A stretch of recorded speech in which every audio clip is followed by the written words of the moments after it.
Sorry, uncle, forgot to give you a ticket. So I got the ticket. Went to the door, went in. I seen Cordero and Alva was playing. I said, oh man, I gotta listen to them. So I sat behind the bench with the rest of the Alva family and the Cordero family. I don't know them personally, but I know they're from Carolina. And I remember them from high school, the two girls. And I love the way they play. So I cheered them on, took pictures. I got pictures. I took pictures with the whole team and families all together. I had took pictures. I sat back down there. West Virginia came up here, and I'm sitting on the bench. I didn't move. I was too lazy to move. Because where I was sitting, where I wanted to sit there was already crowded behind the bench. So I stayed there. So during the game, I get into it. I got into it, to the game, yeah. I know basketball, and I knew the defense that West Virginia was running, and the offense they were running. They were running, they call it, all they used to call it UCLA, UCLA blackout. So I knew that the offense. So in Hawaii was the defense. I was calling out. Block out, block out, block out. Back door. They was trying to get Alba to come out. The big girl wanted her to come out. And the back door would come around. So I screamed a couple of back doors. They missed it. But after that, every time I said back door, Jackson turned around. She turned around and they caught her, you know. So I know that was kind of irritating for the fans, but I was yelling it, you know. So, but then when they had a foul on them, the coach was going off. So somebody in the back was going, cry, baby, cry. And so I got followed. I said, hey, coach, you're crying again. You're crying. That's all I said. I want to talk to him, and I said, coach, you're crying again, coach. Come on, you're crying. And I stopped. I didn't go the whole game, but through the game, I did. But that's just getting into the game. I've been to how many NBA, NFL games. That's just how it is. So it's not anything wrong. But I never yelled anything else to the girls. There's no racial, nothing. How he coaches. I didn't say, coach, what are you doing? I didn't say nothing. He's not my coach. She's on the other side. So, but every time there was a foul, he was ranting off, and I said, oh, coach, you're crying again. Come on, coach. And then the other two stood up, and I said, hey, one coach at a time, sit down, the other two coaches. And he turned around and he yelled at the two coaches to sit down. Sit down. And then he looked at me, he shook his head. So I know I was getting in his head. But nothing else was said to, and if I did, he would have complained. He never complained. And like I said, Shay, she's one of the staff. I remember her name, Shaay. She was on the staff, and where I was sitting, her head was by me, where she was standing. And she was the whole time there. And I never referred anything to the fan or to the bench. It was always to him or to the girls on the court. Yelling out plays and back door. But the fans was yelling things at me. Every time we missed a layup, they go, well, you guys can't even lay up. And I was an old man. And I said, Pops, you know that. I know that. We got to work on that. That's what I was doing. I said, we got to work on our free throws and our layups. And so one time I spoke to him. And then we airball one free throw. And then the guys in the front, we had kids. And they all took to me and go, airball. So I said, airball. You got it. You're right. Airball. And that's how it was going. It was no indication of anything. They never swore. I never swore. I never said anything racial. I know better than that. It's not my game. And it's not what they're talking about hacking. It's not the heckling. I didn't heckle. But it's not that what they got upset. And I know what I got on the skin. But when the game was done, did I hear it from them? They all, even the guy in the back was drinking, they all got up and said, you guys lost, you guys are losers and everything. And I went, all of this, you got me, you got me, you got me. Yakshay, she was there. I said, you got me. And then they kept yelling, and somebody said, you guys shouldn't even be on a map.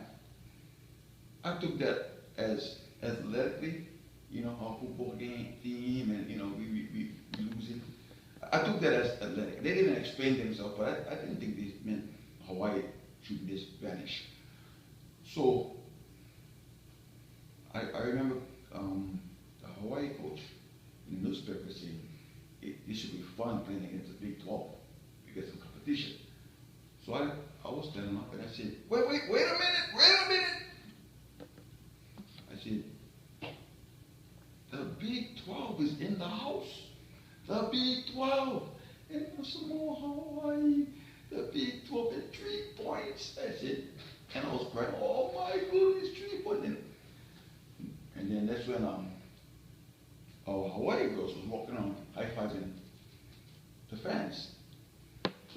So Shauna Day was the last one. She was loosening her braces on her hand. She was the last one. So I was trying to get her picture. Okay? And then somebody in the back said, Uncle, the coach talking to you. And he was looking at me and said, bro, come down here and say that. And I said, he got next to me. He goes, well, Big 12. Oh, Big 12? He goes, yeah. I said, the Big 12? You want me to come down there? You mad at me? Because I said, you don't belong in the Big 12. Because they said I don't belong on the map. I said, you guys don't belong in the Big 12. And they were, oh, we 3-0. I said, in Hawaii? In Hawaii, you 3-0. You beat the, oh no, you beat the Chiefs. So I was doing that kind of stuff. And they were getting angry. And this when the coach said, come down here and say that. I said, the Big 12. He said, yeah. I said, then I told him, you come up here. He said, no, you come down here. I said, okay. So I walked down to the ring. And I said, you don't belong. And that's the last thing I heard. I would say, I got barrage. I ran over the 2 rows of chairs. 3 rows of chairs. 3 rows of chairs. Because I ran they came sideways. I went sideways. I tried not to fall on the chairs. I right to myself. And the next thing over the ring, on my hands and knees. On my knees. And they're going, bah, bah, bah, boom, boom, boom, boom, boom, boom, boom, boom on my back. And I had weight on me, but I didn't want to go on my stomach because I know I'm going to pass out. I'm going to suffocate. And I was losing my conscience. I was just getting bothered. And I'm thinking, what the heck? And then I see these sneakers on the side hitting my elbow. And so I'm thinking, I got to get, but I couldn't move until this Hawaiian lady comes and she talks to the people, get up. And she grabs me, brings me up to her chest, she holds me. And I had no idea who she was, but she had a layover. So when I talked to Marion, I said, Marion, was that you who helped me?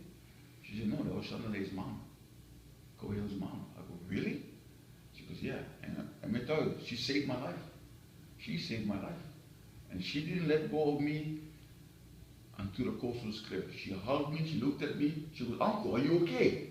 And she flew me. I looked at her, I said, I'm okay, thank you.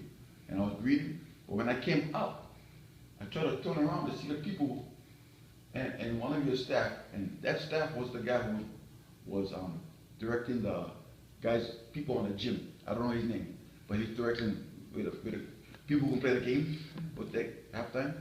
He was that guy. He grabbed me. She grabbed me. He grabbed me. So when I tried to turn around, he goes, no. I said, no, look at these idiots. And I said, 50 of you, one of me, you bunch of idiots. And then me and him wiped out the cooler. And we fell down on the cooler. We got up, and she grabbed me again. She held on to my arm. She put her arm around my arm. She went against the wall, and she just held me. And they told the team to go in. As they're passing, they're flying orange peels at us. They missed me, they hit her. And then they threw a towel at me. So I caught the towel, and then the other girls was passing by. I asked the girls, can you guys sign this while you guys going in?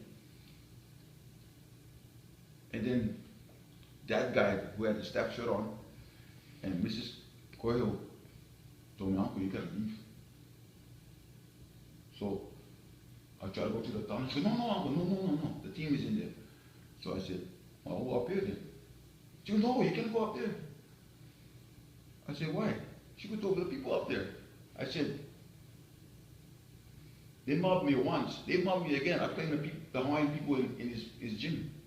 If it happened to me again. But I said, you know what, I'll just cross over the court. So I ran across the court. I went out, turned around, I saw some Hawaiians running this way. I walked out.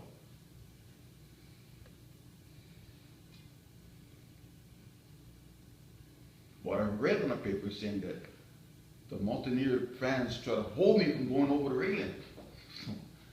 No You way. pushed him over the railing. I got pictures. Let me show you some pictures. Just a quick picture. Because I was trying to get the girls' Chanel picture. This is me going. This I taking a picture. What is that? The railing. It's the railing you was on. Mm-hmm. Going over the railing. That was the railing I was heading to, but I went over the shop railing to the floor. But I had the camera going. I was like that, and I was going to tell him, yeah, I had that camera. I had because I was trying to take a picture when he called me down. So I had this, you don't belong in, and next thing I felt. When I went down, I got pushed first, so I stopped. I stopped myself on the way there, and I said, you don't belong, and boom. And I got a couple pictures of this. This is the cooler we crashed into when I came out of the pile.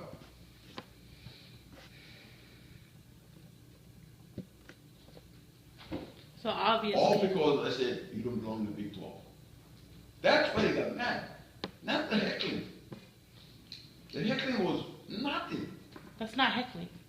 That's What they saying heckling? what They is said the heckling all definition game. of that? That's, I just said he's a crybaby. we know the code of conduct for any games. And your band was going, meh, meh, meh, meh, meh, with the bugle. Meh, meh, meh, and the guys never go, cry, baby, cry. I was closer, so I said, cry, baby. Stop crying, coach, you're crying again. That's what I'm doing. And I had no indication the fan was going to do that. But when I turned around, it wasn't a fan, it was an old man across from me, and his wife, and a 16-year-old girl, a 12-year-old girl, and I think he was 9 or 10 years old. Football boy. He's running back and forth, eating his popcorn, coming back.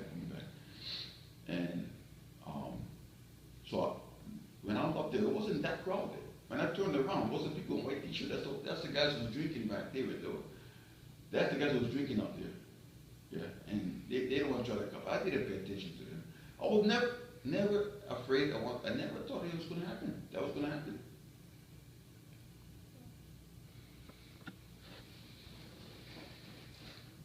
And now, I'm the instigator.